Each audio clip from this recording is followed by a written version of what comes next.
Et à ce moment de notre journée, je vais demander à Monsieur le ministre, Monsieur Yves Jégo, de venir tout simplement nous expliquer tout ce qu'il a entendu, vu et donner le mot de la fin avec un micro qui marche. Vous en aurez même deux. Est-ce que ce marche le buffet vous attire? Merci de me donner le mot de la fin. Je ne sais pas quelles compétences j'interviens. Alors, j'ai entendu tout à l'heure Essane, et je le remercie de dire que j'avais quelque part inspiré École Voltis, comme quoi, des fois, sans le vouloir, avec un bon verre de vin, on peut m'inspirer des aventures industrielles. En tout cas, moi, effectivement, j'ai dirigé en quittant la vie politique nationale volontairement en 2018. J'ai démissionné de l'Assemblée nationale. C'est toujours un grand moment d'ailleurs, parce que tout le monde vous applaudit quand vous partez. Vous assistez un peu à votre enterrement, puisque vous n'êtes plus concurrent de personne. Tout va bien. Après ce petit moment d'ego, j'ai dirigé pendant presque 2 ans, 18 mois, une start-up qui s'appelle NW et qui s'est lancée dans le stockage stationnaire d'électricité, ce qui m'a rendu un peu savant, mais très peu savant, sur ce sujet. Et au fond, les réflexions de cet après-midi passionnante, si on essaie d'élargir un peu le spectre de lecture, c'est d'abord de dire que après un XXe siècle pétrolier, nous passons à un XXIe siècle électrique. Cette phrase, d'ailleurs, je la tire de l'ancien patron de Total qui m'avait dit, tu vois, le XXe siècle a été pétrolier, Total est devenu un grand nom du pétrole dans le monde, le XXIe siècle sera électrique et Total participera à cette mutation électrique. Évidemment, ça pose deux questions. Le problème, il faut produire une électricité propre et décarbonée. Ça vient d'être dit très, très justement par le représentant d'EDF. Et je suis très heureux qu'on fasse renaître cette grande technologie française, pas seulement, mais française des années Giscard et Mesmer, c'est-à-dire la technologie des centrales nucléaires et de pouvoir produire une énergie propre, décarbonée. Il y a des coûts, il y a un gros investissement de l'État, mais je pense que c'est un investissement tout à fait intéressant et important. Et puis il y a l'énergie dite renouvelable. Et l'énergie dite renouvelable, comme ça a été très bien dit par Essane, elle nécessite des moyens de stockage ou des moyens de pilotables pour que quand le vent, l'air, le soleil n'est plus là, on puisse quand même garantir ce qui est un miracle du quotidien que plus personne ne remarque, c'est quand vous appuyez sur un bouton, ça marche. C'est ça le miracle électrique, Enedis le disait, il faut être capable d'anticiper, de produire l'énergie qu'on va consommer demain. C'est quand même un truc incroyable. C'est-à-dire qu'il faut d'heure en heure, de jour en jour, savoir ce qui va être produit et lancer les outils de production pour que ce soit là quand on en a besoin. Moi, au fond, en dirigeant cette petite entreprise, enfin, qui est quand même devenue une licorne, mais après que je sois parti, c'est peut-être le fait que je sois parti, ça les a soulagés, ils se sont dit tiens, on peut y aller, ou peut-être que j'avais planté les bonnes graines pour que ça le devienne. En tout cas, ce miracle-là, on n'en parle pas, c'est pas dans le débat public, mais au fond, c'est quand même un miracle absolu de se dire qu'on est capable de répondre aux besoins et que ce XXIe siècle électrique, il est aussi fondé sur les nouveaux outils.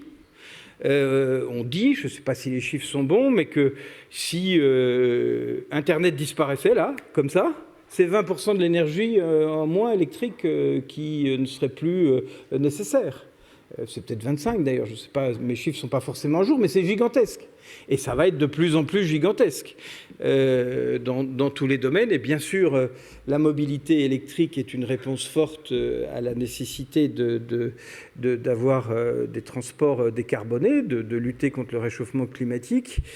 Et donc tout ça vient enrichir les sujets de cette journée.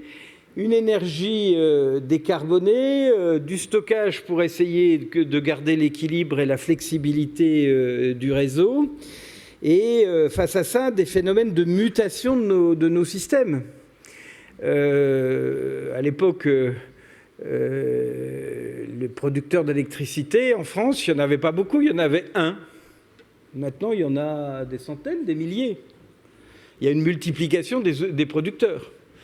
Des stockeurs, il y en a quelques-uns qui font du stockage stationnaire. Il y a les STEP, le stockage, l'utilisation de l'eau pour créer de l'énergie quand on en a besoin, pour résumer un peu sur ce sujet. Moi, je suis persuadé, et ce que vous avez dit cet après-midi m'en a convaincu, qu'on va avoir des centaines et des milliers de stockeurs. Et que tous ceux qui auront une batterie pourront à un moment, à condition que les systèmes soient adaptés, que les réglementations soient cohérentes, qu'on lutte contre ce défaut français qui consiste à aimer la complexité parce qu'on pense qu'elle est protectrice. Depuis Colbert, on confond complexité et protection. Et c'est devenu génétique. On se dit, quand c'est compliqué, ça me protège. Oui, mais tous à travers nous. Et on est tous demandeurs de simplification. J'ai été législateur pendant 16 ans, et les mêmes qui vous demandent la simplification viennent vous dire, 3 mois après, avec leur syndicat professionnel, on a un petit souci, il faudrait une petite loi qui nous protège bien compliquée, là, que les autres ne puissent pas venir sur nos parts de marché. On est spécialiste de ça, de demander du plus simple, mais aussi de vouloir du plus compliqué. Donc Jacques Pillan, d'ailleurs, qui conseillait à la fois François Mitterrand et puis Jacques Chirac, disait qu'il est compliqué de faire simple. Et je pense qu'il avait raison, en particulier en France, sur ce sujet. Bien sûr, il faut qu'il y ait de la législation, de la réglementation, mais je pense que le monde qui vient, il sera à la mobilité électrique. Je parle sous contrôle. Alors à quel rythme, avec quelle ampleur? Est-ce que l'ampleur, ce sera 2035, mais ce sera la mobilité électrique. D'abord parce que le réseau existe, merci Enedis, et merci aussi en amont RTE. Et ensuite parce que moi qui conduis une voiture électrique depuis maintenant, enfin des voitures électriques successives depuis maintenant 10 ans, quand on a goûté à l'électrique, on ne revient plus au thermique. Ça pue le thermique. C'est pas agréable le thermique. Ça n'a pas la puissance de l'électrique, le thermique. Non, mais on ne prend pas en compte ce facteur de l'usager. Il y a ici, il y avait tout à l'heure Luc Châtel, des amateurs de bagnoles.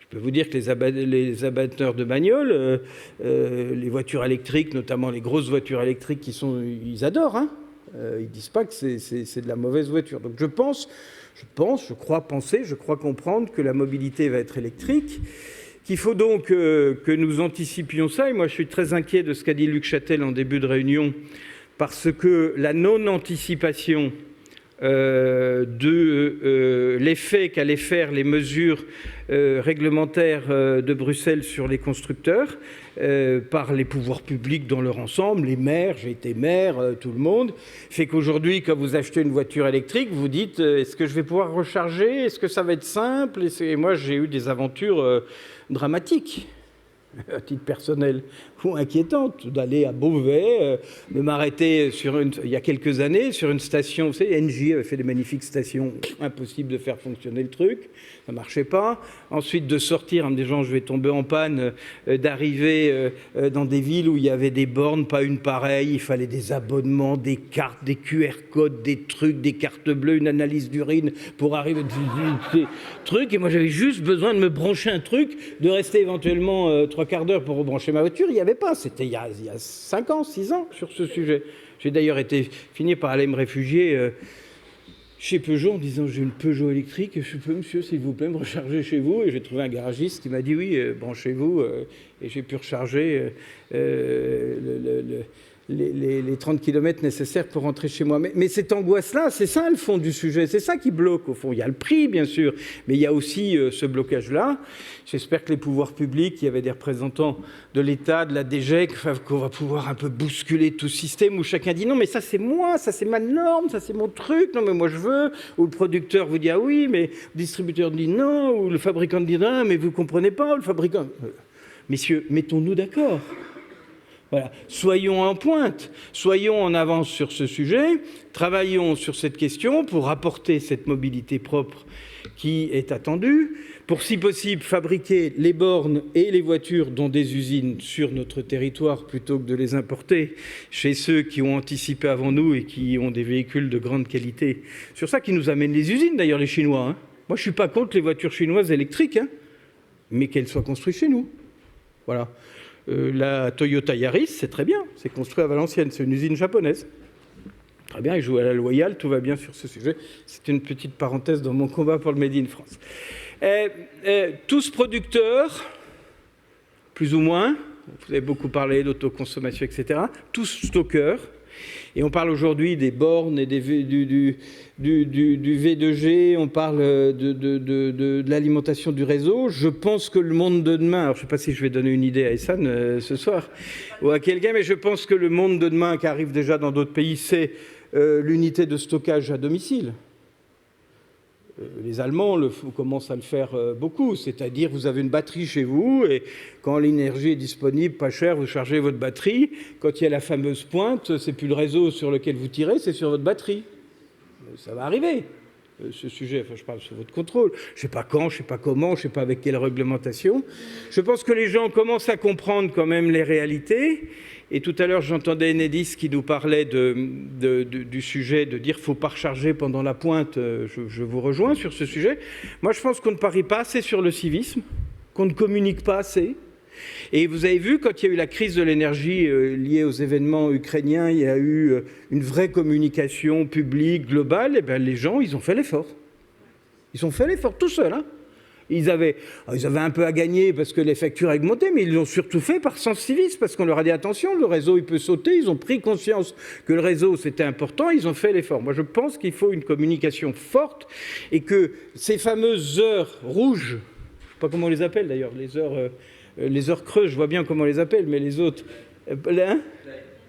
les heures pleines, il faudrait communiquer, il faudrait que quand vous êtes sur les chaînes de télévision, il apparaisse un message, vous rentrez en heure pleine chez vous, essayez de débrancher ce que vous pouvez débrancher sur ce sujet. Non, mais si on joue...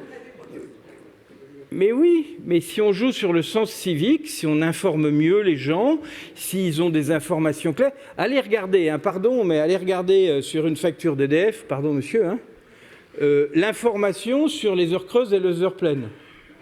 Si vous n'avez pas fait normal sup, vous avez un peu de mal à comprendre ce qu'on vous explique sur ce sujet. Alors qu'on est à l'heure où un boîtier chez vous pourrait s'allumer en rouge en disant là, je rentre en heure pleine, et puis se rallumer en vert quand on rentre en heure creuse. Un boîtier, c'est un truc rouge ou vert. Bref, il y a beaucoup de sujets. Moi, je trouve ça passionnant. Tout ceci est enrichi, approfondi par d'abord des entreprises et Colvoltis en fait partie avec beaucoup de brio, mais aussi par une opportunité exceptionnelle. C'est que pour faire tout ça, on a l'aide de l'innovation digitale, de l'exploitation des données, de l'IA, qui fera que demain, toutes les questions qu'on se pose, qui sont un peu compliquées, c'est des IA, c'est des energy management systems intelligents de poche qui viendront vous donner toutes ces informations et qui viendront nous aider à économiser, à consommer plus intelligemment, à trouver peut-être des rentabilités partagées, parce que je vous entendais tout à l'heure sur les débats, pourquoi est-ce qu'on ne dirait pas que celui qui est propriétaire d'une batterie et quand il réinjecte sur le réseau, il est considéré comme un producteur d'énergie, au fond. Qu'est-ce qu'il fait? Il injecte de l'énergie sur le réseau. Peut-être qu'on pourrait dire, tiens, on le met dans la catégorie, monsieur de la DGEC, des producteurs, puisqu'il injecte sur le réseau. Alors, je ne veux pas rentrer dans les débats ni réglementaires ni parlementaires parce qu'ils sont intéressants, complexes, il y a des enjeux multiples, mais c'est vital. C'est vital. Et les pays qui n'auront pas pris le virage, et je conclurai vraiment par là parce que je ne veux pas vous empêcher de prendre le buffet, mais les pays qui n'auront pas pris le virage, le monde ne nous attend pas. Et la grande affaire de cette période qu'on vit, c'est que le temps perdu par un pays lourd, pachydermique, compliqué, qui avance lentement, n'est plus compatible avec un monde qui avance à toute vitesse. Et que nous avons, depuis quelques années, perdu beaucoup de combats par notre lenteur, par nos procédures, par notre complexité. Et que si nous ne faisons pas cet effort rapidement, si tout le monde, producteurs, consommateurs, producteurs de véhicules, producteurs de bornes, ne se mettent pas dans un conclave, les fenêtres fermées en disant on va sortir de là avec un nouveau modèle pour avancer, eh bien les autres le feront et on aura perdu nos parts de marché et on sera condamné à vivre sous le système des autres ou à importer des techniques qui seront celles des autres. C'est ça le fond du sujet, c'est ça qui le rend vital et qui le rend urgent. C'est pour ça aussi que des journées comme celle celles-ci sont très utiles parce que ça nous rend, en tout cas moi, ça m'a rendu un peu moins bête, je dirais pas un peu plus intelligent. Et pour ça, je vous en remercie et je remercie Essane, que je vous demande d'applaudir pour avoir été à l'origine de cette journée. Merci beaucoup. Merci Monsieur Gégaud. Alors, histoire de terminer cette journée par une petite parenthèse humoristique, mais réaliste, je suis venue avec beaucoup de bonheur vous accompagner aujourd'hui pour parler de la V2J, pour parler de l'électricité, de l'AC, de la DC. Et depuis ce matin, quand je suis partie de la maison, tout avait sauté. Donc moi, je viens d'avoir un message de mon électricien qui a réussi à passer. Donc normalement, j'ai de l'électricité ce soir en rentrant. Mais des fois, quand tu appuies sur un bouton, il ne se passe rien. Et j'ai trouvé que c'était très, très humoristique ce matin. Je ne voulais pas vous le dire au début, mais comme quoi la vie peut être très drôle. Merci d'avoir été avec nous. Place évidemment à vos échanges entre vous, puis à ce joli moment de partage et de convivialité que toute l'équipe de Covoltis, qu'on peut applaudir très fort, nous a organisé également de nouveau. Et merci de ta confiance, Essane. Merci à vous tous. À très vite et encore bonne année. Moi, j'ai retrouvé de l'électricité. Bien sûr.